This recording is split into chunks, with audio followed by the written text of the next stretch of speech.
Saya hamba Allah Pak Ustadz. Alhamdulillah sekarang banyak orang hamba harta, hamba kuasa, hamba setan, hamba hantu. Bagaimana cara menjaga sholat agar lebih khusyuk dan tak malas Pak Ustadz? Itu nampak api kan? Kalau nanti terlintas di hatimu malas sholat, bakar jadi sebentar. Berapa lama kau tahan? Buatlah. Agak-agak gosong sedikit. Hai tangan, tahan kau masuk neraka nanti tangan. Nama kau nanti nama nerakanya neraka sakor. Masalakakum fi sakar. Kenapa kau masuk dalam neraka sakar? Lam naku minal musallin, karena tak sholat. Bakar. Makanya Muhammad Ali kemana-mana bawa mancis.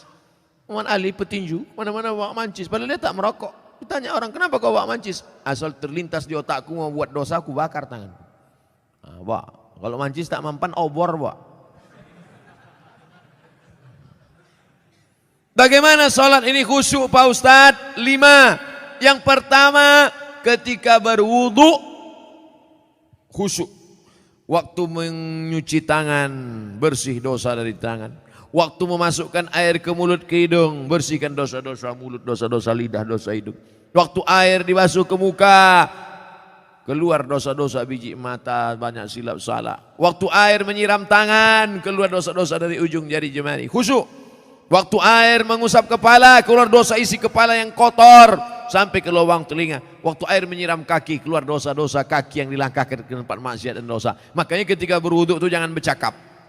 Ini banyak orang sampai wuduk bercakap. Itu udah aku bilang sama kau kemarin, panjat pinang itu jangan besar-besar kali pinangnya. Modal kita pun tak ada, tapi kau itulah. Pak RT kan udah ngasih, Pak RW kenapa enggak juga? Entahlah, kentutlah sama dia. Itulah maka tak khusyuk. Karena ketika wudhu masih bicara dunia. Lalu dari tempat wudhu ke tempat sholat tak boleh tasbih. Tasbih menggerak-gerakkan. Tak boleh. Tasbih tak boleh. Yang boleh tasbih. Subhanallah. Makanya kalau ada ngajak-ngajak ngobrol tak usah. Gimana kabar? Subhanallah. Subhanallah. 3. Ada terdengar azan, jawab. Hayya 'alas shalah. La haula wala quwata. Jangan bicara waktu azan. Siapa yang bicara ketika azan dikumandangkan, matinya mati su'ul khatimah. Begitu kata Syekh Imam Nawawi, Syekh Jalaluddin Abdurrahman As-Suyuti. Hati-hati. Lalu kemudian yang keempat, membaca bukan mutalaah. Mutalaah mulut tak bergerak. Waktu sholat itu membaca. Allahu Akbar kabira, walhamdulillahi katsira, wajhatu wajhi. Ini banyak orang sholat mulutnya diam.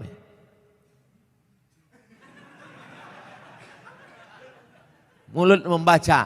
Karena di situ disebut qiraah. Qiraah artinya membaca. Bismillahirrahmanirrahim. Alhamdulillah.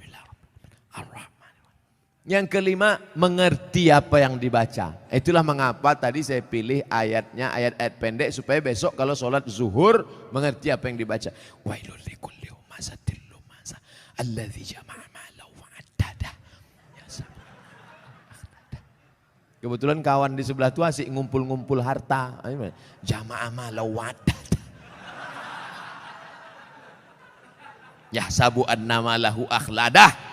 Kalla la yumbadanna fil hutamah.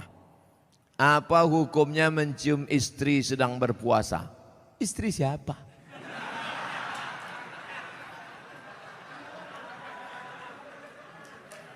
Kalau istri engkau yang kau cium maka tak batal. Dalilnya Nabi mencium Aisyah. Tapi kalau dia ihtiyat, hati-hati, takut dia tak bisa mengendalikan hawa nafsunya seperti Nabi Muhammad SAW, maka dia ihtiyat, dijaganya.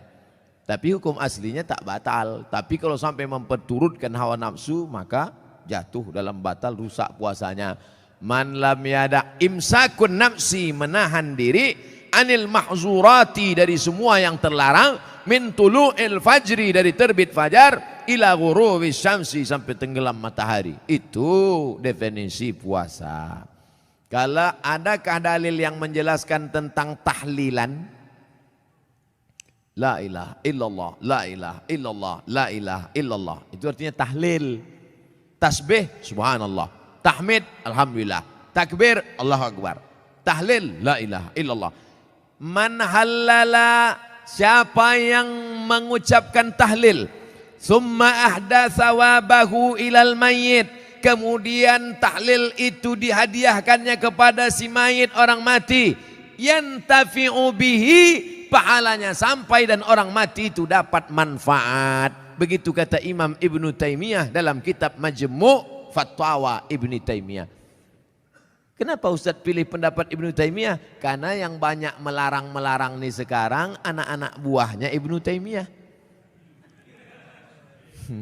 Paham?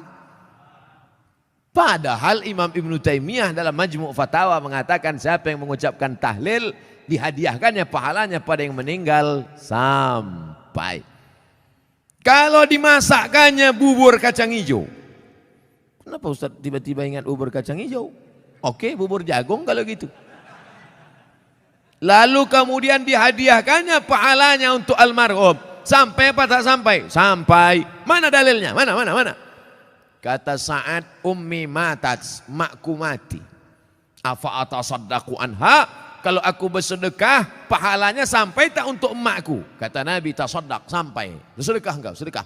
Ayu sadaqatu afdal. Apa sedekah yang paling afdal? Kata Nabi, saqyul ma'. Sedekah yang paling afdal mengasih air minum. Kalau air minum saja sampai, apalagi gulai baung. Artinya sedekah sampai. Sedekah sampai. Tahlil sampai. Apa lagi? Bacaan Quran. Yasin wal Qur'anil Hakim. Innaka laminal mursalin. Sampai apa tak sampai bacaan Quran pada orang meninggal dunia? Sampai. Bacaan Quran untuk orang meninggal dunia sampai. Mana dalilnya? Ketika Nabi SAW melewati suatu makam, diambilnya pelepah korma, ditusukkannya ke makam itu. La'allallaha an yukhaffifa adzabahuma ma lam yaybasa. Tasbih pelepah korma sampai pada orang yang meninggal. Apa komentar Imam Nawawi dalam kitab Majmu', dalam kitab Al-Minhaj Syarah Sahih Muslim Ibn Al-Ajjaj? Kalau tasbih pelepah korma saja sampai, apalagi bacaan Quran orang yang beriman. Buka kitab Ar-Ruh, punya Imam Ibnu Qayyim Al-Jauziyah, murid Imam Ibnu Taimiyah. Punya murid namanya Ibnu Qayyim Al-Jauziyah. Punya kitab namanya Ar-Ruh, diriwayatkan sampai kepada Imam Ahmad bin Ambal lewat di suatu makam. Ada orang membaca Al-Quran, Imam Ahmad bin Ambal melarang.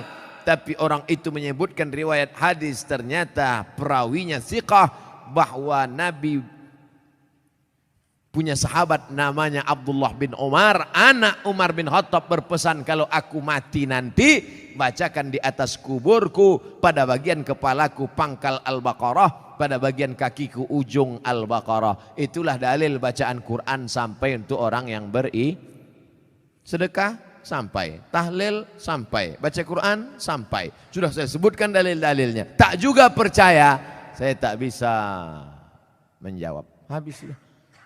Saya cuma bisa minta nama lengkap supaya nanti kalau mati saya kirim. Kalau tak sampai, cepat-cepat kasih kabar.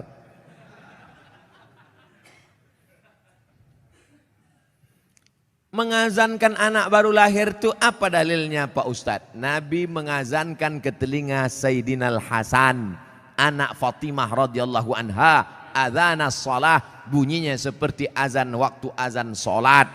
Hadisnya disebutkan dalam kitab Sunan At-Tirmidzi. Nama kitab Sunan Tirmidzi, nama lainnya Jami' At-Tirmidzi. Status hadisnya hadisun hasan, hadis paling tinggi sahih, di bawah sahih hasan, tentang mengazankan bayi. Anak saya mengazankan. Allahu Akbar, Allahu Akbar. Tapi tidak kuat macam itu. Terkejutlah dia. Nah, makanya bapak ibu yang hamil sekarang istrinya nanti bapak azankan. Tapi yang anak sudah lahir tak usah azankan lagi. Ini anak udah semester 2. Balik dari sini, sini sebentar. Allahu Akbar. Apanya ayah ini gitu.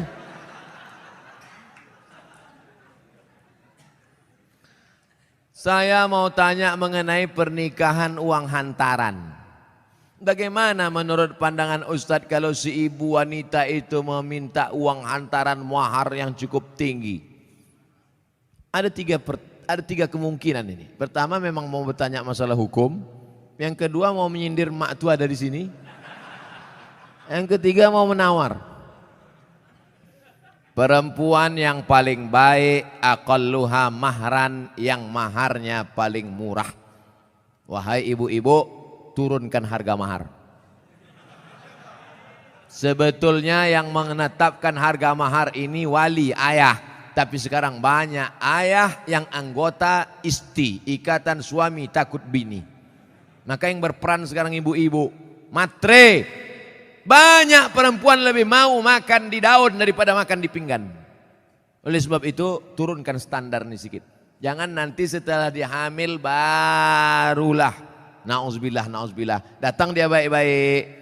Idza ja'akum man tardawna dinahu, kalau datang kepadamu orang yang baik akhlaknya, wa khuluquhu, baik agamanya, fazawijuhu, nikahkan dia. Illa taf'alu, kalau tak kau lakukan, takun fitnatun fil ardi wa fasadun arid, maka terjadi kerusakan yang amat sangat berat. Tolong jangan sampai anak-anak muda ini besok buat baleho turun ke jalan, turunkan harga mahar, turunkan harga mahar. Kemudian jodoh itu seperti apa Pak Ustadz? Apa orang yang sudah menikah terus meninggal terus menikah lagi, apakah itu berarti jodohnya juga Pak Ustadz? Karena berjumpa orang berjodoh atau karena jodoh dia berjumpa? Memang jam-jam setengah 11 ini payah nangkap memang. Karena ada jodoh baru berjumpa atau karena berjumpa itu orang berjodoh? Karena ada jodoh lah maka berjumpa. Kalau tak ada jodoh sampai mati tak akan berjumpa. Kok Ustaz tahu? Saya pernah ngalami. Saya Dewan Juri Musabaqah Tilawatil Quran tingkat Provinsi Riau. Kalian pikir Ustaz alang-alang?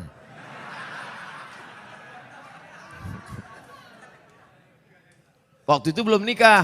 Kata kawan saya, Mat, ku carikan kau perempuan qori'ah hafizoh. Kami Dewan Juri waktu itu. Iyalah, kami pun seminggu kami cari, tak jumpa-jumpa.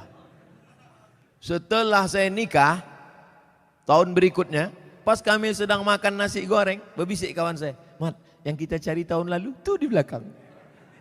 Tapi kita udah menikah. Maka kalau tak berjodoh, tak akan berjumpa. Karena ada jodoh, itulah maka berjumpa. Oleh sebab itu, jangan nanti yang laki-laki ini banyak salah jawab ini. Papa kok bisa nikah sama mama? Entah salah sambung.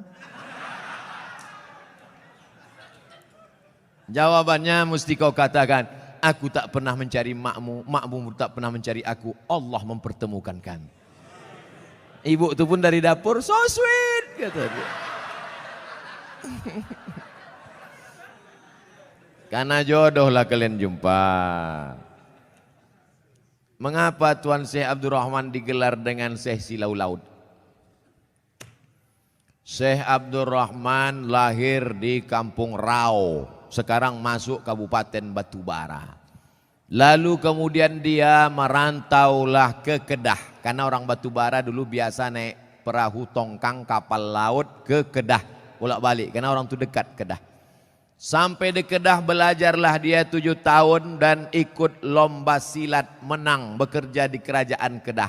Setelah itu melanjutkan pendidikannya ke Tuan Syekh Wan Mustafa Al-Fatani. Fatani sekarang Thailand Selatan, Patani. 7 tahun di Patani, setelah itu dibawalah oleh Syekh Wan Mustafa Al-Fatani ke Makkah Al-Mukarramah. Belajarlah dia dengan ulama-ulama di Makkah, di antaranya Syekh Hasbullah, belajar fikih kepada Syekh Ahmad Khatib Al-Minkabawi. Setelah khatam belajar fikih, belajar tafsir, belajar hadis, belajar tasawuf, baliklah dia ke Rao. Lalu kemudian datanglah kerabat Kesultanan Asahan namanya Tengku Adil. Tengku Adil pun mengasih tanah. Wahai Tuan Syekh Abdurrahman, ini ada tanah.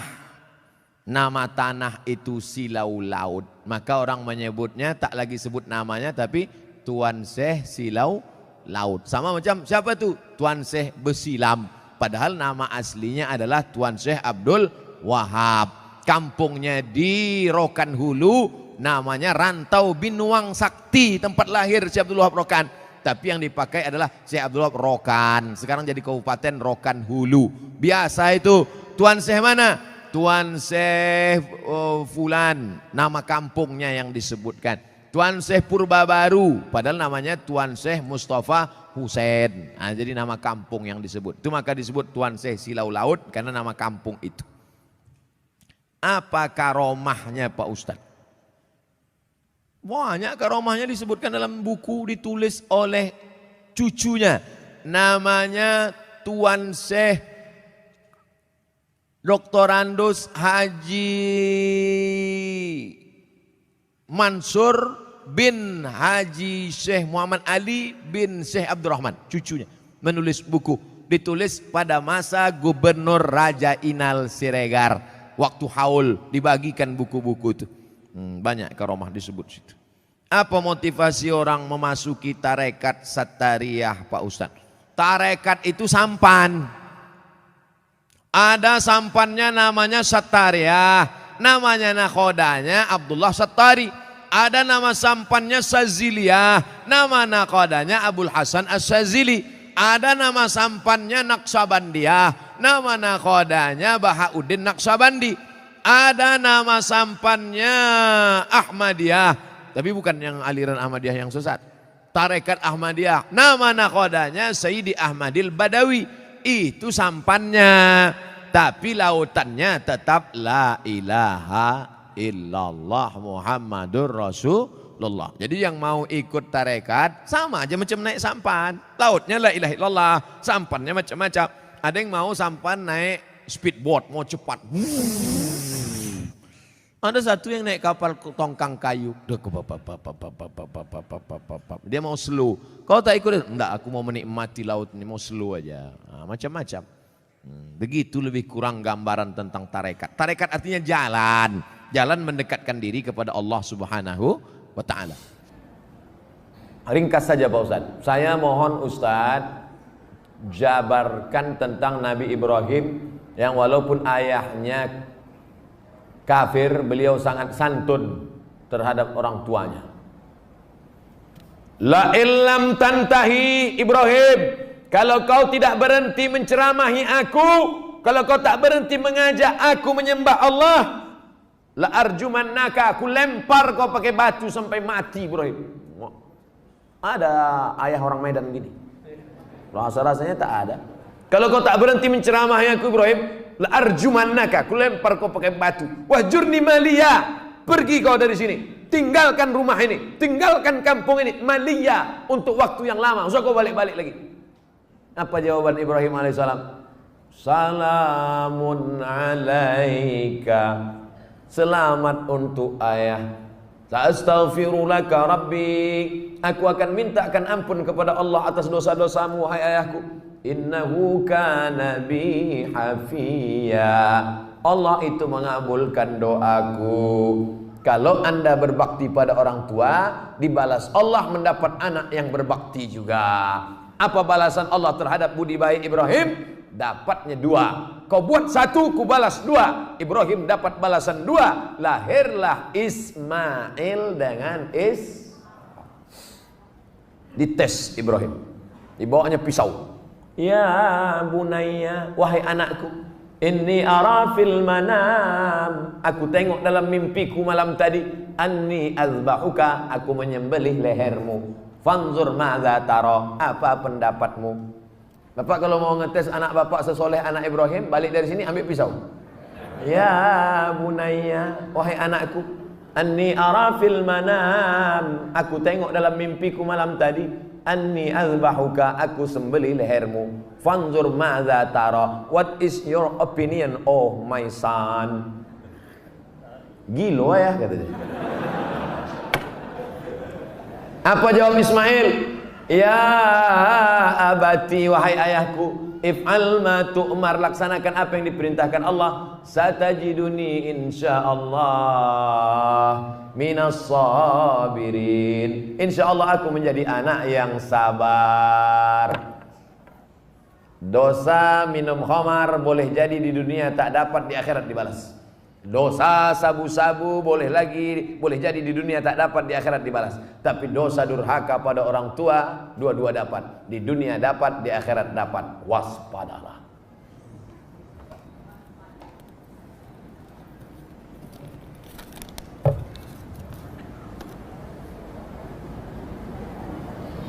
Diturunkan Al-Quran di bumi ini untuk memelihara semesta alam. Kenapa tak ada keinginan Ustadz menjadi pemimpin umat di birokrasi? Mancing-mancing.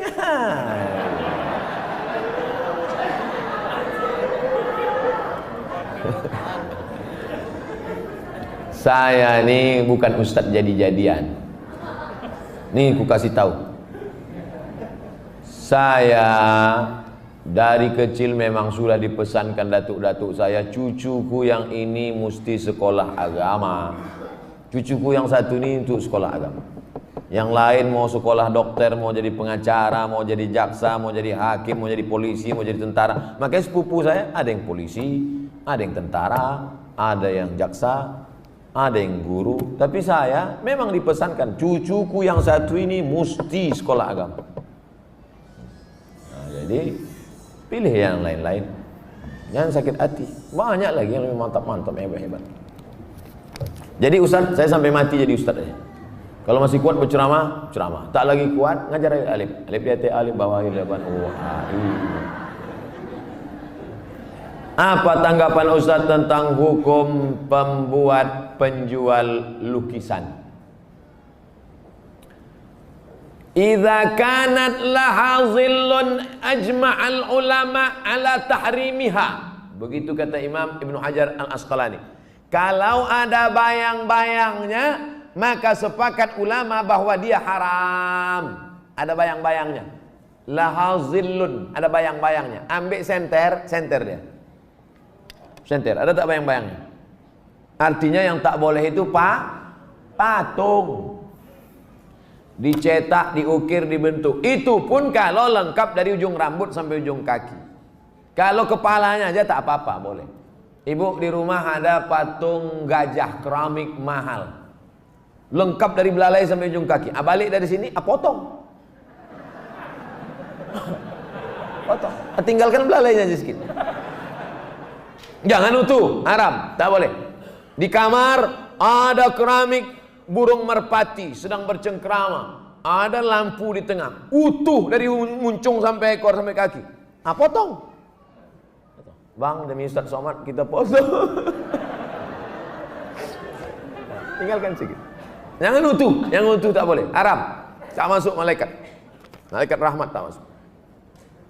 Apakah setiap muslim bisa menjawab pertanyaan malaikat kubur tentang ketuhanan, kenabian? Jangan dihafal.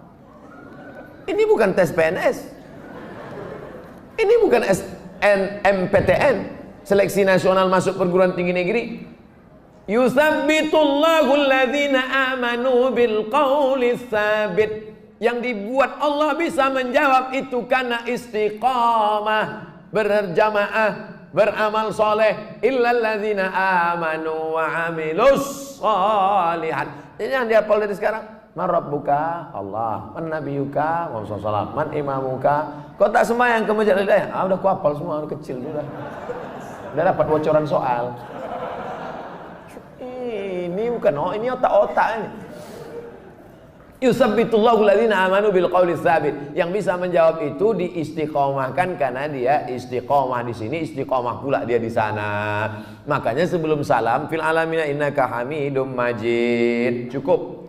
Kalau salam sah. Tapi kalau bagus tambah lagi. Allahumma firli ma qaddamtu wa ma akhartu wa ma asrartu wa ma a'lantu wa ma asraftu wa ma anta a'lamu bi minni antal muqaddim wa antal muakhiru. La ilaha illa anta subhanaka inni kuntu minaz zalimin. Sebelum salam tambah 4 hadis riwayat Muslim. Allahumma inni a'udzubika min adzabi jahannam wa min adzabil qabr wa min fitnatil mahya wal mamat wa min syarri fitnatil masihid dajjal. Assalamualaikum warahmatullahi.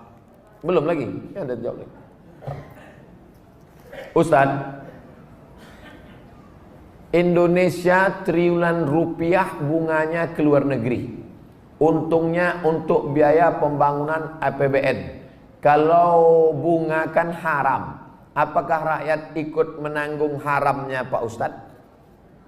Nggak nyindir saya nih. Saya kan PNS, dapat gaji berarti dari bunga haram. Kita bekerja, maka kita dituntut dari pekerjaan kita itu saja. Kita tak dituntut dari yang lain. Walaupun bapak pegawai APBD, APBN, polisi, tentara, guru, PNS, pekerjaan kita itu halal. Bapak polisi lalu lintas yang mengatur dari pagi sampai petang, bapak yang masalah kriminal mengatur dari pagi sampai petang sampai malam, bapak yang tentara menjaga kedaulatan negara di perbatasan, bapak yang anggota Dewan Legislatif memperjuangkan hak rakyat, parlemen bicara tentang hak rakyat di parlemen, maka pekerjaan itu halal, gajinya halal. Bapak, ibu buka rumah makan nasi lemak, halal apa haram nasi lemak itu? Banyak yang ragu. Nasi lemak halal. Datang orang membeli nasi lemak, saya beli nasi 5 bungkus. Kita tak perlu tanya sama yang pembeli itu, ini duit kau, ini duit dari mana nih? Tengok muka kau macam muka-muka perampok. Tak perlu kita tanya dia dapat duit dari mana, karena yang ditengok bukan kerja dia tapi kerja kita. Kita jual semen. Semen itu halal apa haram? Halal, bukan untuk dimakan. Semen itu halal. Kita jual semen, datang orang beli. Koruptor mau bangun rumah, saya mau beli semen. Maaf, tidak menerima uang koruptor, cari toko yang lain. Kita yang kita jual nih halal. Begitu juga dengan prinsip pekerjaan kita. Pekerjaan kita halal, maka tidak perlu kita cari-cari tahu duit orang pembeli itu dari mana. Ini tentang masalah prinsip pekerjaan. Mudah-mudahan anak cucu kita mendapatkan pekerjaan yang halal sehingga rezekinya berkah, sehingga dia tak masuk neraka gara-gara itu. Amin ya rabbal alamin. Pak Ustadz, bagaimana hukumnya apabila seseorang terlambat atau tinggal dalam sholat Id? La ilaha illallah. Sholat Id pun terlambat. Parah kawannya ya.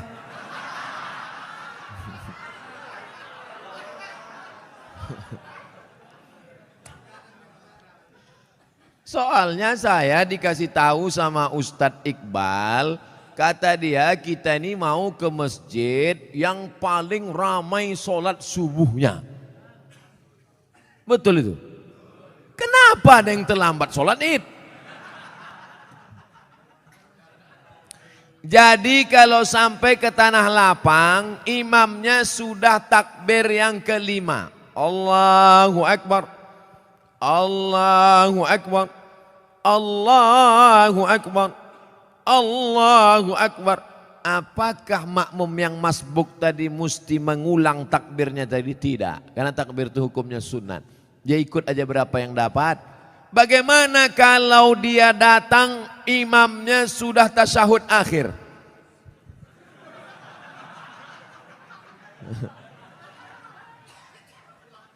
Udah hampir terbuka mulut imam. Masuk dia. As kata imam. Masuk dia. Maka dia habis salam itu tegak, dibuatnya takbir 7 dengan 5. Sendiri dia. Sampai dia ke tanah lapang itu orang sudah habis.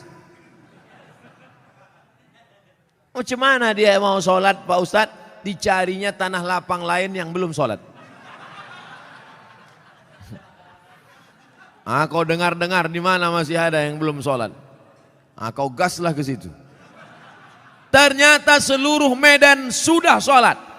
Maka dalam kitab Kitab Induk Fikih ditulis oleh Imam Muhammad Idris Asy-Syafi'i meninggal tahun 204 Hijrah. Kata Imam Syafi'i dalam boleh sholat sendirian. Tapi mazhab Hambali tak setuju. Mazhab Syafi'i dalam kitab boleh sholat sendirian. Bagi yang musafir, kemarin ada yang WA saya, Ustadz, saya pulang kampung naik pesawat.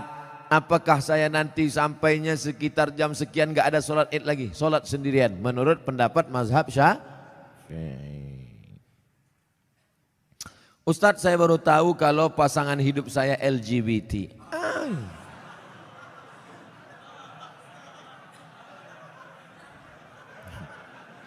Apa yang harus saya lakukan Ustadz? Mempertahankan atau meninggalkannya?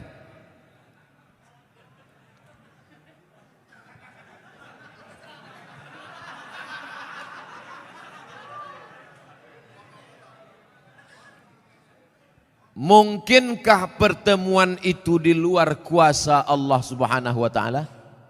Tak mungkin. Maka harus dibaca, ada hikmah di balik ini. Hikmah pertama, sebenarnya Allah memilih engkau karena Allah sedang menguji engkau merubah si LGBT ini. Oleh sebab itu, kau ajak dia, Bang, ini laki-laki LGBT ini kan? Bang, kau berubah bang, berubah. Usah kau tengok yang laki-laki, kau tengok aja aku. Ajak dia pengajian, bimbing dia ruqyah, bawa dia ke Ustadz Musdar Bustamam LC di ruqyah. Mana tahu dia diganggu jin bencong. Ada. Jadi jangan bapak ibu sangka orang LGBT itu murni karena diri dia, diganggu jin. Ada beberapa bencong waktu dibacakan ayat-ayat ruqyah keluar balik jantannya. Oh, apa gitu. Padahal sebelum itu apa gitu. Sehat dia. Segala usaha, pergi ke terapis, pergi ke psikolog, pergi ke ustadz, pergi ke ruqyah. Kalau kau tengok ada perubahan, lanjutkan. Tapi kalau kau tengok nampaknya dia tak berubah, maka kau gugat ke pengadilan, kau cari suami yang bersih dari penyakit LGBT. Tapi lakukan dulu langkah-langkah ini. Tapi kalau dia tak berubah juga, memang tak ada niat dia untuk berubah. Memang dia mau bertahan di situ. Kau perempuan lemah, tak sanggup. La yukallifullahu nafsan illa wus'aha. Maka kau gugat dia ke pengadilan. Saya gugat dia karena dia LGBT. Tengok sama Pak Hakim. Kenapa kau gugat dia? Dia LGBT. Betul kau LGBT? Iya, kata dia. Mudah-mudahan Allah menyelamatkan anak cucu cicit kita dari LGBT ini. Penyakit LGBT ditulis dalam Al-Quran. Innakum la ta'tuna rijala syahwatan min dunin nisa. Kalian mendatangi laki-laki bersyahwat tak mau pada perempuan. Hukumannya ditulis dalam Quran. Ja'alna 'aliyaha safilaha. Kami jadikan yang bawah naik ke atas, yang atas bawah turun ke bawah. Amtarna alaihim bihijaratim min sijilin mandud. Kami hujani mereka dengan batu dari api neraka. Tak ada azab-azab yang hebat itu sampai ditulis dalam Quran, menunjukkan begitu hebatnya dosa LGBT. Di dunia kena penyakit HIV AIDS. Ada pengakuan seorang dokter ketika diperiksa, macam-macam penyakit yang tak terlintas di pikiran. Orang kena LGBT ini berbisul otaknya. Orang bisul di lutut, dia di otak. Oleh sebab itu LGBT tobatlah kalian, tobat. Bertambah lagi musuh. Mengamuk pula besok LGBT. Bantailah situ. Apa lagi dipikirkan? Awak pun akan mati juga. Diam pun mati, bercakap pun mati. Bagus mati bercakap daripada mati diam. Ustadz, sekarang saya ini tengah mengagumi seorang mahasiswa di Mesir. Masya Allah. Balik saya muda balik rasanya. Bagaimana cara saya dalam mengistiqomahkan cinta saya dan membuat hatinya tersentuh tentunya tidak mengurangi rasa cinta saya kepada Allah Pak Ustadz. Kau laki-laki apa perempuan? Saya ini tengah mengagumi seorang mahasiswa, berarti dia perempuan. Dia suka sama mahasiswa di Mesir. Kau bilang sama dia, bang, abang janji ya tak tergoda sama cewek-cewek Mesir. Abang mau nanti pulang dari Mesir menikahi aku. Tapi kau perempuan tak boleh ngomong langsung sama laki-laki. Itu namanya perempuan gatal.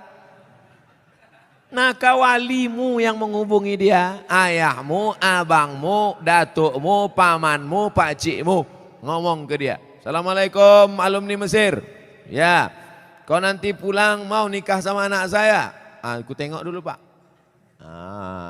kalau segan nanti saya kontak dia, saya hubungi, adik-adik kelas saya itu.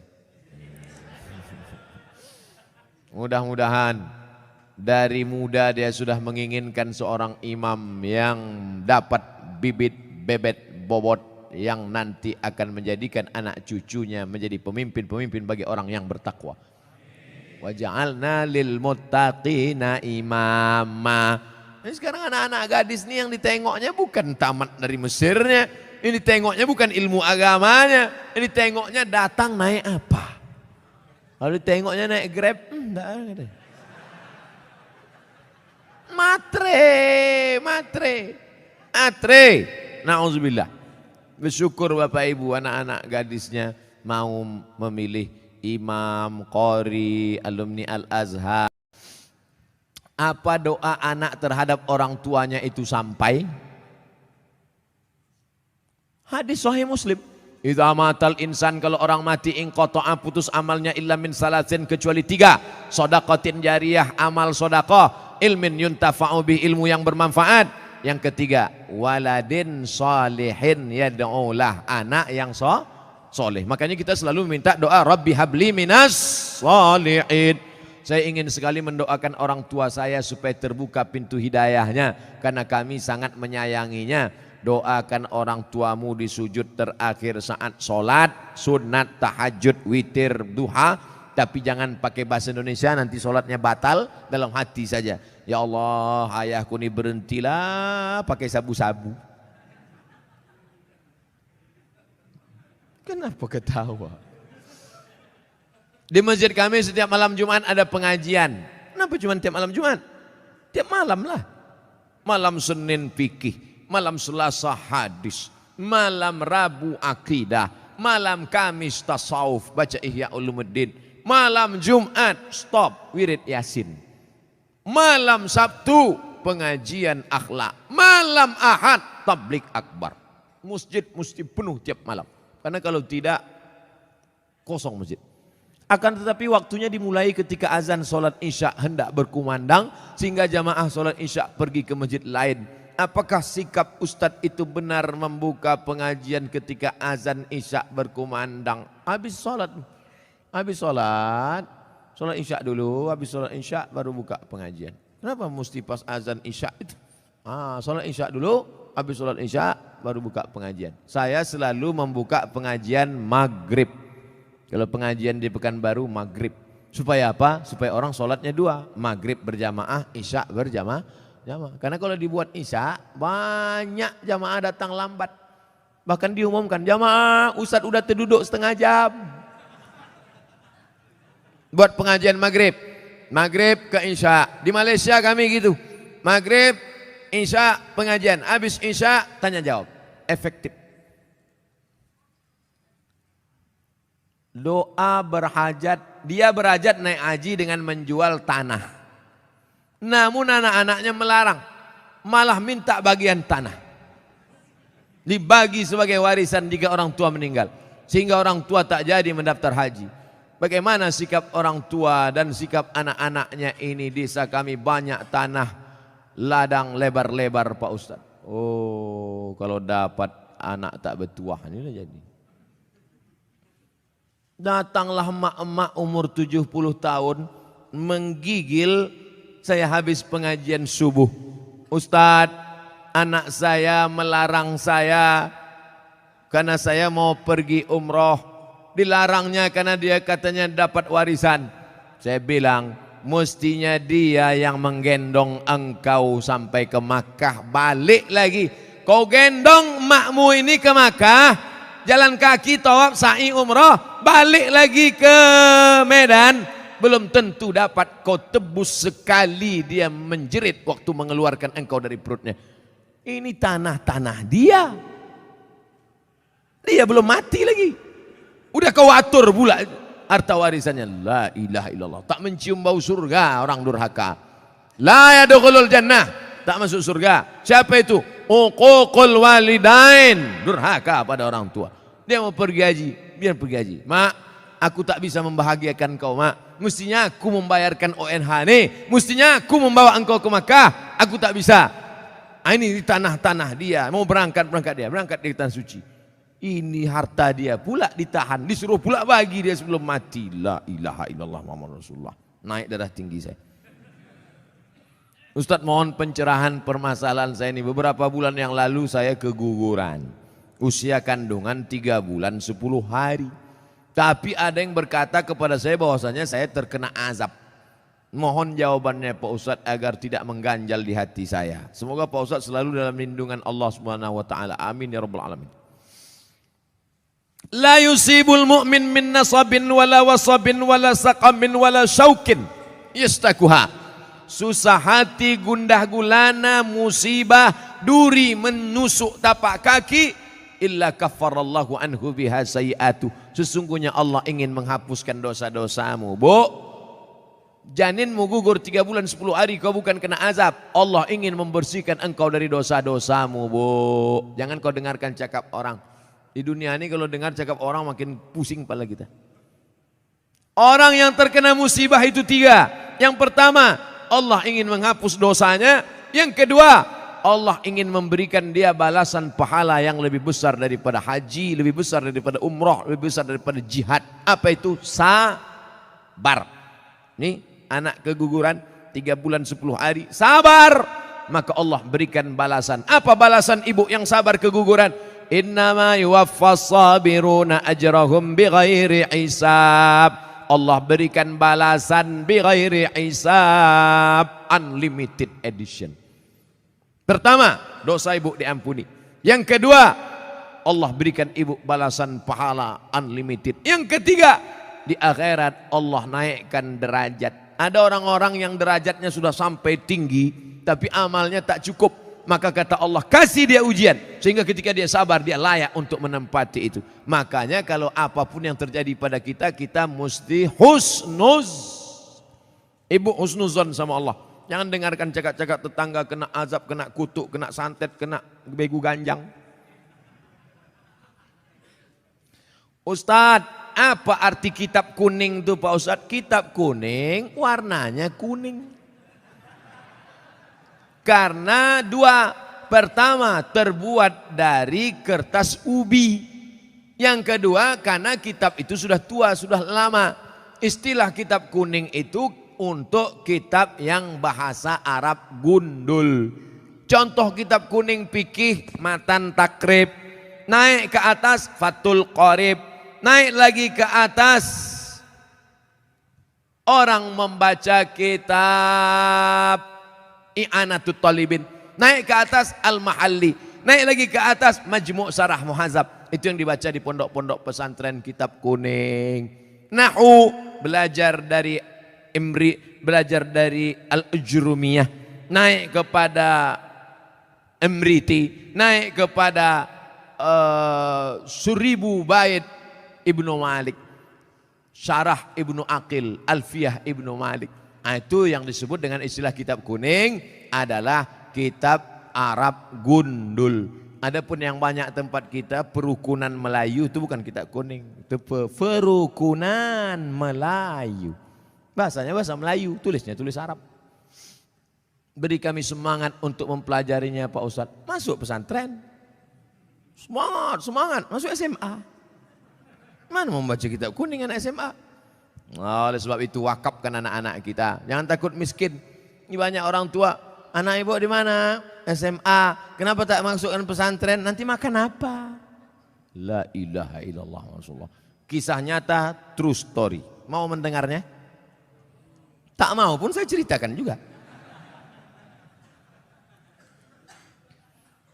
Menumpanglah dia di rumah makciknya. Susah numpang di rumah makcik. Sekolah pesantren. Apa kata makciknya? Ngapailah kau sekolah pesantren? Nanti kau makan apa? Tengok abang-abang kau. Itu SH, itu insinyur, itu dokter.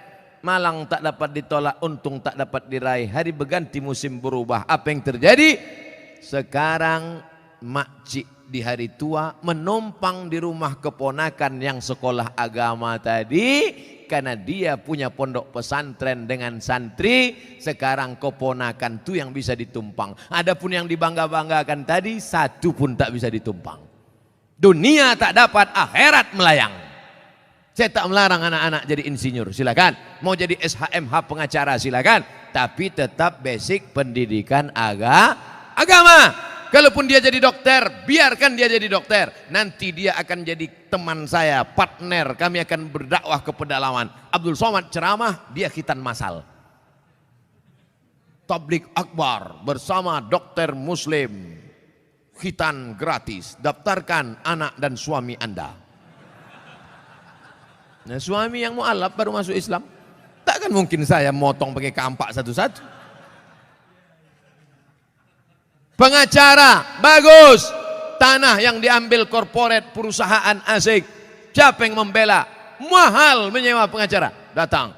Pengacara gratis dari Ikatan Sarjana Pengacara Muslim. Nah, ini penting. Pendidikan agama. Sanawiyah, aliyah, pondok pesantren. Adapun nanti kuliahnya silakan. Fakultas hukum silakan. Kedokteran silakan. Arsitektur silakan. Mudah-mudahan anak-anak kita semuanya selamat akidah ahlus sunnah wal jamaah. Bagaimana kalau kita kerja di Karimun, bayar zakatnya di luar Karimun? Tu'khazu min aghniyaihim wa turaddu ala fuqaraihim. Diambil dari orang kaya di negeri itu, diberikan kepada fakir miskin di negeri itu. Cari makan di Karimun, bayar zakat di kampung. Apa maksudnya ini bro? Pak Ustadz, di kampung saya banyak orang susah. Pakai prosentase lah. 75% di Karimun, yang 25% di kampung halaman. Jangan kau bawa semua di kampung. Habis itu kau cari makan di sini. Di sini ada fakir miskin. Makanya bayar zakat itu ke Basnas, Badan Amil Zakat Nasional, supaya diatur terus. Waktu saya sosialisasi di Kampar, Kabupaten Kampar Riau, bayarlah zakat ke Basnas. Datang satu bapak-bapak, Pak Ustadz, kalau saya bayar ke Basnas, tetangga saya tak dapat, keluarga saya tak dapat, orang kampung saya tak dapat, maka saya tak mau bayar ke Basnas. Kebetulan orang Basnas ada di situ. Ada ketua Basnas di situ. Pak Basnas, tolong jelaskan.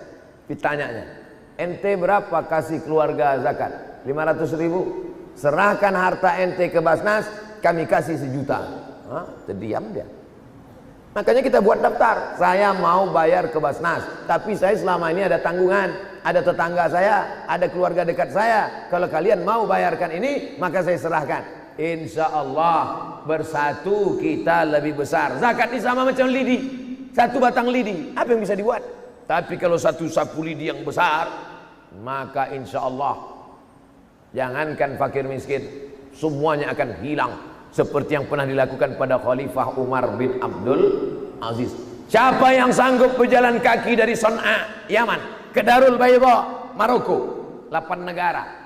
Berjalan kaki dari Son'a, Yaman, ke Darul Bayda, Maghribi, dari Asia ke Afrika, takkan ada fakir miskin. Dengan apa? Dengan segenggam kekuasaan, Basnas ditopang dengan perda, peraturan daerah yang dibuat DPR, disupport oleh bupati, kepala daerah, alim ulama menebarkannya, men-share-nya melalui ceramah dan khutbah. Selamatlah negeri ini daripada kristenisasi, daripada rentenir, daripada riba. Kenapa? Tertolonglah dengan ekonomi umat dengan zakat.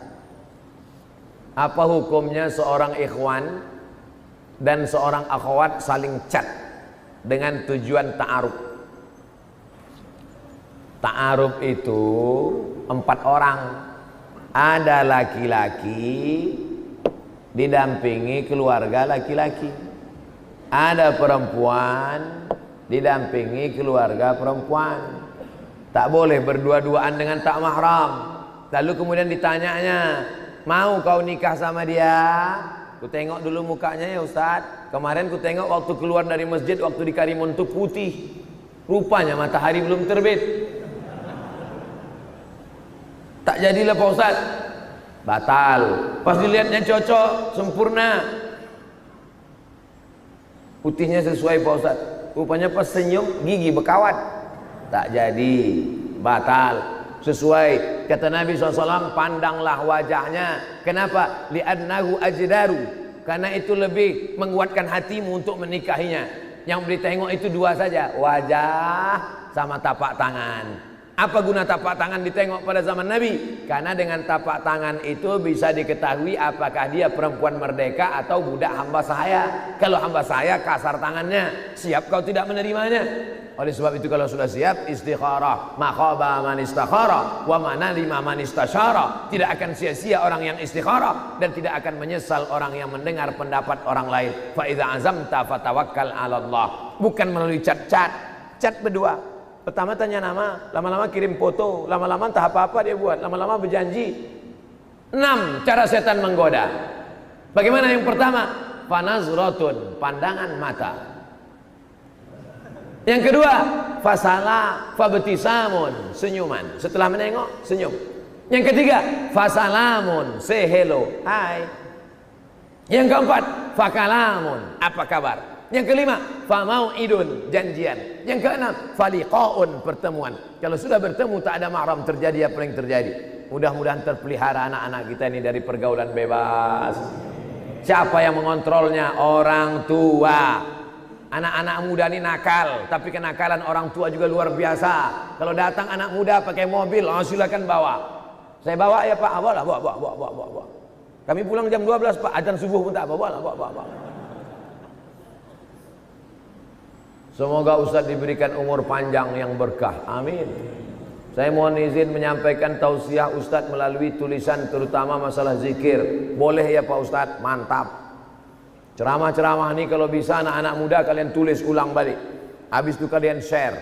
Buatkan grup WhatsApp, kumpulan ceramah Ustaz Somad dalam bentuk tulisan. Grup FB, kumpulan ceramah Al-Mukarram fulan, Ustaz kami. Kirim semua. Karena banyak orang tak mau mendengar, mau membaca. Banyak orang tak kursus membaca, mau mendengar. Ada orang tak fokus baca, tak fokus dengar, dia mau nengok. Ada orang fokusnya nengok tapi tak mau dengar. Ada orang fokusnya dengar tak mau nengok, MP3. Ada orang tak fokus dengar mau nengok, MP4. Tak mau dengar, tak mau nengok, tulisan. Tulisan tak mau, nengok tak mau, dengar tak mau, campakkan ke laut.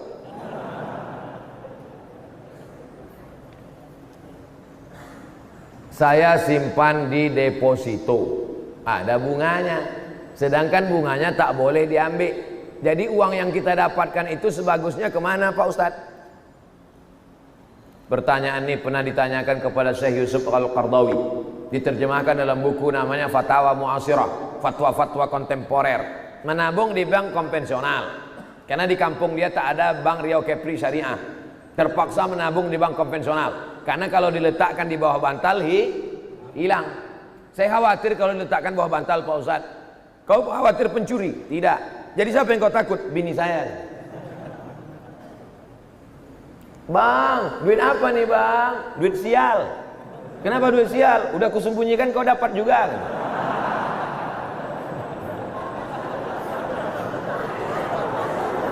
Jadi duit tadi terpaksalah diletakkannya di bank konvensional. Tentu ada bunganya. Apa hukum mengambil bunganya itu? Haram. Kalau begitu dicampakkan ke laut, tak boleh. Karena tak boleh membuang duit, haram juga hukumnya. Jadi bagaimana caranya? Kata Syekh Yusuf Qardawi, dipakai untuk masalih ammah, kemaslahatan umum. Apa itu? Masjid, fakir miskin, anak yatim, panti jompo, pondok pesantren. Tapi ada juga pondok pesantren yang tak mau menerima duit ini, karena kata dia subhat. Di antaranya pondok pesantren tahfiz Quran Buya Yahya. Nah, itu dia kasih tahu, duit-duit yang dari bank jangan. Aku tak mau anak muridku ini gelap otaknya. Tak bisa menghafal Quran, gelap dia. Asal ditengoknya Quran tuh gelap aja. Gara-gara makan subhat, makan Arab. Ini kata Syekh Yusuf Qardawi. Saya Abdul Somad, fakir ilmu, tak ada ilmu. Saya hanya menyampaikan fatwa-fatwa ulama saja. Saya baca, saya sampaikan. Saya dengar, saya sampaikan. Yang baik datang dari Allah, yang buruk dari hamba Allah yang dhaif. Mudah-mudahan kaji kita subuh ini mendapat ridha Allah Subhanahu wa taala. Amin ya rabbal alamin. Ala hazihi niyah wa kulli niyatin salihah. Al-Fatihah. Karena orang barat payah menyebut Ibnu Sina, Averroes, Ibnu Rushd. Tapi ada seorang yang bergelar the second teacher. First teacher Aristoteles, second teacher Al-Farabi. Ternyata Al-Farabi ini bukan dari Arab, tapi dari Pomalaa. SDIT Al-Farabi. Ini supaya wali murid tahu. Anak ibu di mana? SDIT Al-Farabi. Al-Farabi itu artinya apa? Ya SDIT. Al-Farabi itu di barat dia diberi gelar the second teacher. Guru pertama Aristoteles, guru kedua adalah Al-Farabi, saking cerdasnya. Artinya apa? Dia tidak hanya diakui dalam Islam, tapi juga di luar Islam. Kenapa dikasih nama Al-Farabi? Karena ingin anak-anak kita dalam kepalanya tidak hanya fisika, biologi, kimia, matematika, bahasa Inggris, tapi juga dalam kepalanya ada Quran, hadis, fikih, akidah akhlak, dan bahasa Arab. Sehingga nanti dia akan menjadi ekonom, tapi ekonom yang beriman. Dia akan menjadi filosof, filosof yang bertakwa. Inilah cita-cita alumni Al-Farabi insyaallah. Amin ya rabbal alamin. Nah, yang pertama kali menjadi guru itu adalah ikhlas. Karena kalau gurunya ikhlas, cakapnya masuk ke hati. Kalau dari mulut ke mulut juga masuknya. Tapi kalau dari hati ke hati juga masuknya. Kira-kira yang saya sampaikan tadi, saya mulai tadi jam 5.15, sekarang jam 6.05, dan 50 menit saya bicara. Masuk tak ke hati Bapak Ibu? Kalau tak masuk ke hati Bapak Ibu, berarti yang ceramah itu enggak dari hati. Dari mulut ke mulut juga masuk. Jangan sampai ke mulut pun tak masuk. Nauzubillah. Yang pertama kali tulus ikhlas. Karena perbuatan yang paling tinggi amalnya adalah menjadi guru. Makanya saya lebih memilih menjadi guru. Saya sampai sekarang menjadi guru. Cuman saya tidak punya kelas. Dulu sempat jadi dosen, habis itu keluar.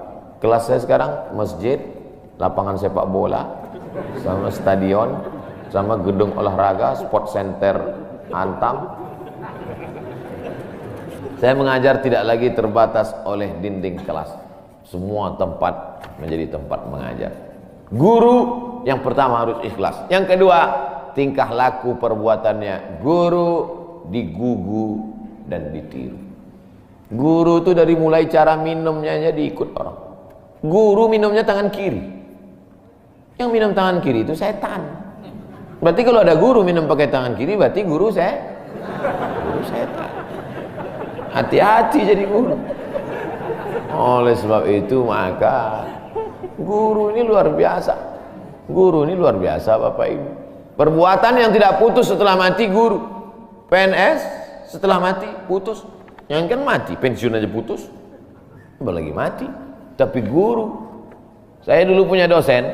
Kata dia, saya ini lulus hakim. Tapi kemudian saya tinggalkan hakim, saya pilih jadi guru. Kenapa gitu Pak dosen? Karena kalau saya jadi hakim, 1 tahun ada 10 perkara, 10 senang kepada saya, 10 benci. Yang menang senang, yang kalah benci. Tapi menjadi guru, tidak akan ada murid saya itu yang benci kepada saya. Betul. Guru SD saya, berapa kali kepala saya diantukkannya ke tiang. Asal pelajaran saya nggak dapat, diantuk. Begitu reuni, saya cium tangannya. Saya nggak sakit hati, ingat aja dikit. Datang saya belikan hadiah, saya cium tangannya, meleleh air mata saya. Betul, menjadi guru itu adalah nikmat. Maka saya pilih jadi guru. Guru nggak ada pensiunnya. Saya sampai mati saya tetap menjadi guru. Oleh sebab itu maka guru ini luar biasa. Guru pahlawan tanpa tanda jasa. Oleh sebab itu menjadi guru. Oh, tapi jangan gara-gara ini semua pegawai Antam keluar mau jadi guru. Memang ibu bukan guru, tapi ibu menjadi guru bagi anak-anak ibu.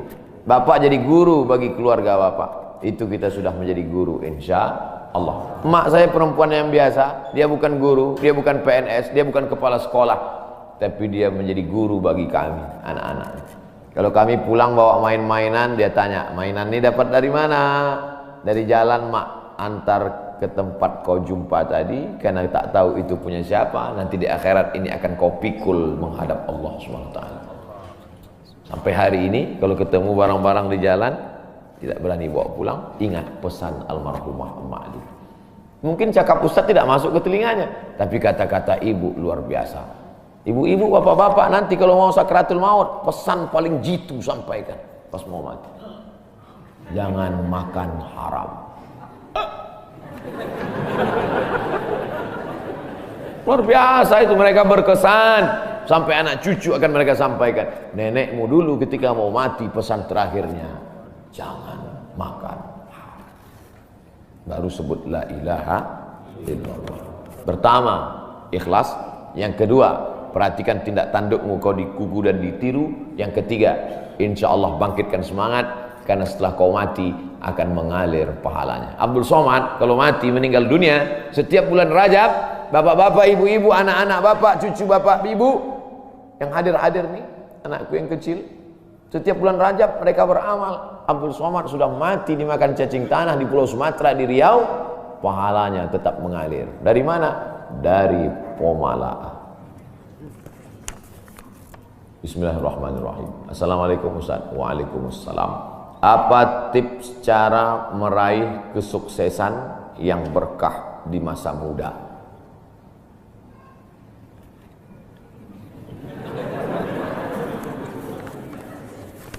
Saya tidak pernah bercita-cita menjadi apapun.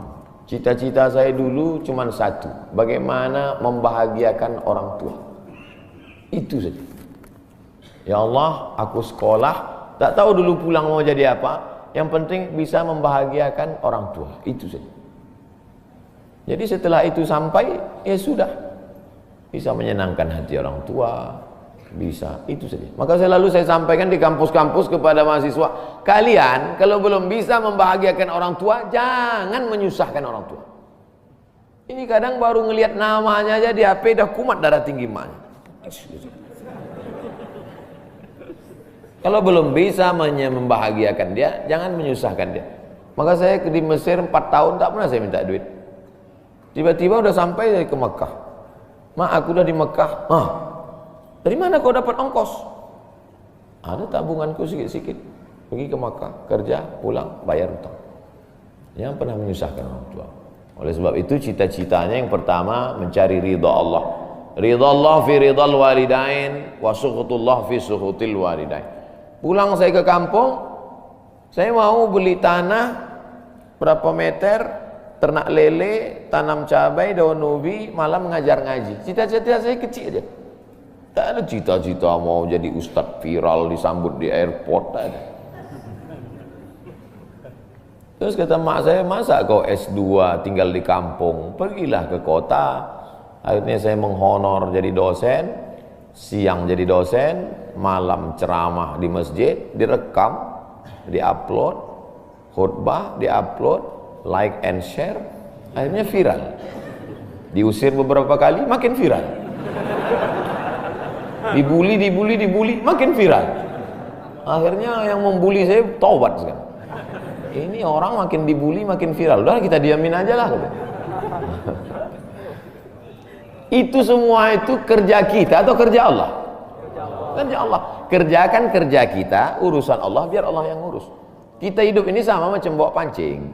Kita tugas kita ambil bambu, pasang kail, cari cacing, letakkan. Masalah ikannya datang tak datang itu urusan Allah. Ini kadang banyak orang ngurus urusan Allah yang dia urus. Urusan Allah yang kau urus. Kata Allah, yang mendatangkan ikan ini urusan aku. 10 pancing pasang, itu urusan kita. Tarik pancing satu, cacingnya hilang. Cari pancing satu, kailnya hilang. Cari pancing satu, talinya hilang. Yang ke-10, bambunya hilang. Marahkah kita? Tidak. Karena urusan kita sudah selesai. Serahkan urusan Allah. Pulang ke rumah. Rupanya Allah mau kasih kita bukan ikan mentah, tapi ikan masak. Banyak orang terlalu berpikir, hidup ini kau buat saja urusanmu, urusan Allah. Urusanmu berangkat dari rumah kerja. Masalah hasilnya urusan Allah. Berapa banyak orang bekerja tapi tak dapat apa-apa. Betul? Kalau sudah rezeki tak kemana. Tapi jangan gara-gara ini lalu bapak enggak kerja. Dibangunkan ibu besok pagi, bang, abang enggak kerja masuk kantor. Urusan Allah. Kalau ada suami ibu seperti itu, ibu jangan marah, biarkan aja. Nanti jam 12 dia bangun, dia lapar, dia tengok, mana makanan? Ibu jawab, urusan Allah. Harus ada usaha dan ikhtiar. Pertama, niat cari ridha Allah. Kedua, senangkan orang tua. Ketiga, berusaha. Setelah itu, tawakal Allah. Hidup jangan susah. Hidup sudah susah, jangan bikin susah. Hidup sudah pahit, jangan minum kopi pahit.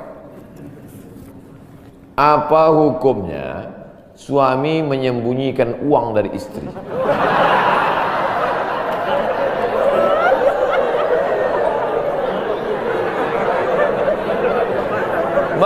Bang, kata istrinya. Bang, ini duit apa bang? Duit sial. Oh duit sial, udah kusembunyikan kau dapat juga.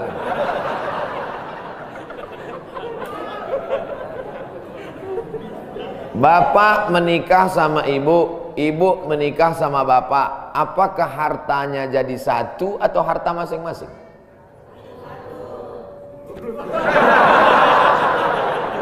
Mereka mau hartanya jadi satu dan bapak ketakutan. Itu yang saya baca. Sekarang kita baca ayatnya. Walakum nisfu ma taraka azwajukum illam yakul lahunna walad. Kalau istrimu meninggal kau dapat 50% hartanya kalau tidak ada anak.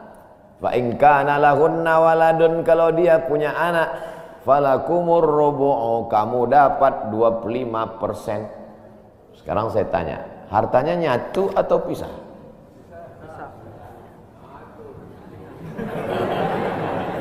Memang kalau belum sarapan susah nangkap. Saya ulang sekali lagi. Walakum nisfu ma taraka azwajukum. Hai para suami, kamu dapat setengah harta istrimu kalau tidak ada anak. Fa in kana lahunna waladun, kalau ada anak kamu dapat 1/4. Artinya hartanya misal. Harta bapak beda, harta ibu beda. Ibu kerja, punya kebun, punya tanah, punya speedboat, itu harta dia. Bapak punya usaha, harta bapak. Meninggal ibu, 50% untuk bapak. Apa beda harta ibu dengan harta bapak? Di dalam harta bapak ada hak ibu, dalam harta ibu tidak ada hak bapak. Takbir. Saya ulang sekali lagi. Ibu menikah dengan bapak, bapak menikah dengan ibu, ibu bawa harta, bapak bawa harta. Bedanya apa? Dalam harta bapak ada hak ibu, dalam harta ibu tidak ada hak bapak. Kenapa dalam harta bapak ada hak ibu? Karena bapak wajib memberi nafkah. Kewajiban bapak 5. Pertama, kasih makan. Kedua, kasih pakaian. Ketiga, kasih tempat tinggal. Keempat, kasih pendidikan. Kelima, kasih perhatian. Lebih dari yang ini, itu bukan milik mereka lagi. Jelas? Ini ada sekarang suami setelah menikah, pas dilihat surat apa semua, tak ada punya dia. Semua atas nama istrinya. Ini orang kalau meninggal ini tidak kena azab kubur, karena di dunia sudah terlalu azab dengan istrinya. Dari yang saya sampaikan ini jelas tentang pembagian batasan-batasan harta, jelas? Jelas. Jadi tidak serta-merta setelah menikah, jangan mau anak perempuan kita ditipu laki-laki. Istriku, mana surat mobilmu, mana surat tanahmu, tadi kita sudah akad nikah, semua hartamu, milikku, surgamu di bawah tapak kakiku. Oh, tidak begitu. Makanya laki-laki harus ngerti, perempuan juga harus paham.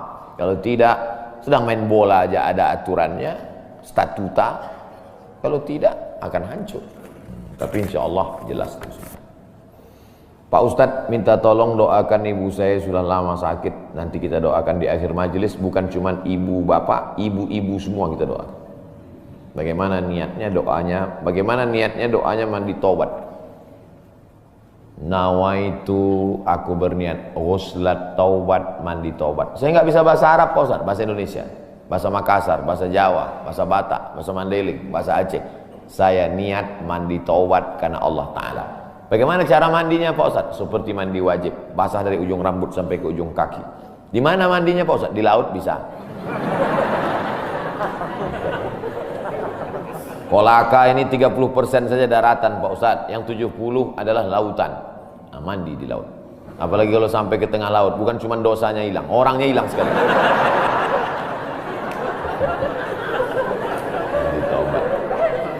Setelah mandi taubat, solat sunat taubat, usolli sunnatat taubat raka'ataini lillahi ta'ala. Ayatnya bebas. Ayat apa yang paling panjang? Hafal kau amma yatasaalun? Tidak. Wadduha? Tidak. Kulhu? Hafal, baca kulhu. Di sujud terakhir banyak berdoa. Berapa kali solat sunat taubat sehari? Sebanyak-banyaknya. Kami dulu dipesankan guru kami, pagi sholat sunat taubat, siang sholat sunat taubat, petang sholat sunat taubat, sebanyak-banyaknya sholat sunat taubat, sholat sunat taubat, sholat sunat taubat, sholat sunat taubat. Usolli sunnatat taubat raka'atain lillahi ta'ala. Ma min muslimin yudhnibu dzamban, ada orang yang silap salah berbuat dosa, summa yatatahhar, bersuci, berwudu, mandi taubat, summa yusolli raka'ataini, sholat sunat 2 rakaat, summa yastaghfirullah, minta ampun kepada Allah, illa ghafarallahu lah, Allah mengampunkan dosa-dosanya. Bulan Rajab banyak-banyak taubat. Bulan Sya'ban tingkatkan ke taubat. Masuk ke dalam bulan Ramadan, insya Allah mendapatkan Lailatul Qadri khairum min alfi syahr. Semoga Ustaz senantiasa diberikan Allah kesehatan. Amin. Saya dari Medan. Ada juga orang kampung saya di sini. Bagaimana cara bakti seorang anak? Cara membahagiakan orang tua berjarak jauh dengan kita. Sedangkan bertemu dekat bersama orang tua mungkin hanya 1 tahun sekali, Idul Fitri saja, karena harus bekerja di PT Antam Tbk Sulawesi Tenggara. Ada sesuatu yang tak bisa kita bayar dengan uang. Tak bisa dibayar dengan uang. Yang bisa merasakan ini orang yang orang tuanya sudah meninggal. Yang masih hidup tak bisa. Lam ya'rif man lam yadhuq, yang tak pernah merasakannya tak bisa menceritakannya, karena tak bisa dirasakan. Setelah orang tua itu tak ada, barulah kita rasa dunia ini hampa, tak ada guna. Duit itu tak ada gunanya, mobil itu tak ada gunanya, rumah itu tak ada gunanya, apapun tak ada gunanya. Waktu dapat saya gelar doktor dari Sudan, pulang saya ke rumah, tak ada guna, tak bisa lagi diceritakan. Dulu apapun yang dapat diceritakan, mak, aku dapat sorban dari mak, aku dapat peci. Setelah pulang tadi, pulang dari Brunei dapat gelar visiting profesor di Universitas Islam Sultan Syarif Ali. Tak ada gunanya, hampa. Paling-paling ditulis di baleho aja, profesor, doktor. Untuk menunjukkan bahwa kita bukan ustaz kaleng-kaleng. Nanti setelah dia tidak ada, barulah kau cari mana kain yang pernah dia pakai dulu, mana sajadah yang dulu dia pakai waktu sholat, di mana dia dulu sering duduk. Bekas tempat duduknya aja pun bisa menghilangkan rindu. Bekas tempat dia duduk dulu, tempat dia duduk makan kacang sambil minum teh. Duduk kau di situ bisa menghilangkan rindu. Quran yang dia baca dulu lengkap dengan rehalnya. Bangun kau tengah malam, kau bentang sajadah, duduk kau di situ, kau buka Quran yang dia baca dulu, hilang rindu. Tapi setelah dia tak ada, makanya mumpung dia masih ada, ciumlah tangannya, peluklah badannya, ciumlah keningnya. Kalau kau ada duit, kirimlah. Tak bisa, karena cari makan jauh Pak Ustaz, mesti terbangun dari Sumatera sampai kemari. Apa boleh buat? Memang begitu kondisi ekonomi kita sekarang. Allah tidak marah, tapi kalau kau mampu, kirimlah. Siapa orang yang kira-kira bisa digaji, dibayar untuk memasakkan dia di rumah? Berkirimlah. Karena sampai masanya nanti duit yang banyak itu tidak ada gunanya. Sebanyak apapun kau simpan tak ada rasanya lagi. Hampa tak ada gunanya. Maka mumpung dia masih ada. Idul Fitri paksa-paksakanlah pulang. Mahal tiket pesawat, tabunglah. Teleponlah. Masih ada dia menyambut teleponmu, berikan HP yang kira-kira lama dia pakai, tinggalkan. Mak, ini chargernya, ini handphonenya, ini baterainya, persiapan kalau rusak, pasangkan di sini. Nanti kalau aku telepon, sampai masanya nanti handphonenya berbunyi tapi tak ada yang angkat. Selagi dia masih ada, senangkanlah hatinya. Kirimkanlah kain. Kain itu tidak akan dia pakai, tapi insya Allah menyenangkan hati dia. Ketika hatinya lapang, lapang rezeki. Ketika hatinya senang, senang hidup. Tapi kalau sudah hatinya sempit, meleleh air matanya, rindu karena tak pernah kau telepon, disitulah awal azab Allah datang. Kau akan berenang dalam kesengsaraan. Mudah-mudahan Allah mengampuni dosa kita semua, dosa ibu bapa. Ala hazihin niyah al-fatihah. A'udzubillahi minasyaitonir rajim. Bismillah. Alhamdulillah rabbil alamin. Ar-Rahmanir Rahim. Maliki yaumiddin. Iyyaka na'budu wa iyyaka nasta'in. Ihdinas siratal mustaqim. Shiratal ladzina an'amta 'alaihim ghairil maghdubi 'alaihim waladdallin. Amin. Rabbana ighfir lana dzunubana, ampunkan dosa kami ya Allah. Wali abaina, ayah kami ya Allah. Melepuh kulitnya untuk menyekolahkan kami, tak dapat kami balas budi baiknya ya Allah. Wali ummahatina, ummah kami, 9 bulan 10 hari kami dikandungnya, 2 tahun kami disusukannya, mengalir darahnya dalam badan kami, tak dapat kami balas. Tak dapat kami balas kebaikannya, sekali teriakannya saat mengeluarkan kami ke alam yang fana ini. Tak dapat kami balas kebaikannya ya Allah. Kalau dia masih hidup, sahih jasadaha, sehatkan badannya.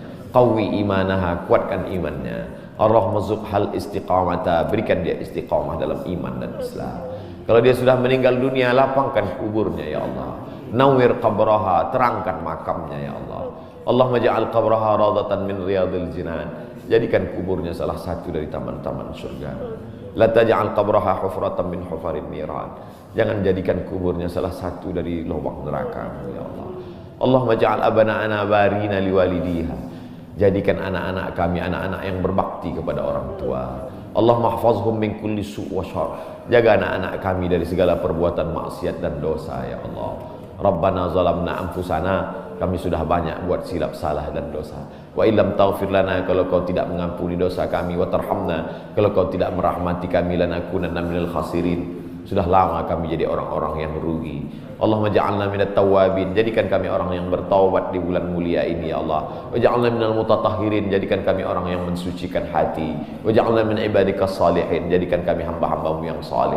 Allahumma ja'al akhira kalamina inda intihai ajalina. Kalau ajal kami sampai, malaikat maut tiba mencabut nyawa kami, jadikanlah yang terakhir keluar dari mulut kami la ilaha illallah Muhammadur Rasulullah SAW. Kalimatu haqqin 'alaiha nahya, dengan itu kami hidup, wa 'alaiha namutu, dengan itu kami mati, wa biha nub'atsu, dengan itu kami nanti akan dibangkitkan di padang mahsyar. Rabbana atina fid dunya hasanah wa fil akhirati hasanah wa qina adzabannar. Wa sallallahu ala sayyidina wa maulana Muhammad wa ala alihi wa sahbihi wa sallam.